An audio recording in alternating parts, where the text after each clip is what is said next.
Film style रे गंजेई धरिला police गोड़ाई गोड़ाई गाड़ी को जबत कला बिनेका पुलिस फेरार मारुथबा बेले चाष जमी भितरु भिड़ी आनिला पुलिस। आज सकाळे एभଳି एक नाटकीय ढंगरे गंजेई जबत करिछि बिनेका पुलिस। एही घटना रे 3 जण अभियुक्तଙ୍କୁ गिरफ्त करिछि। अभियुक्तଙ୍କ मध्यरे 2 जण युवक और जणे युवती रहितबा जणा पड़िछि।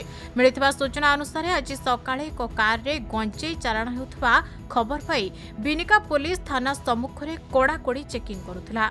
एही समय गंजेई भर्ती गाड़ी को पुलिस अटकाइबाकू चेष्टा कला बेले द्रुत गति रे फेरार मारिथिला।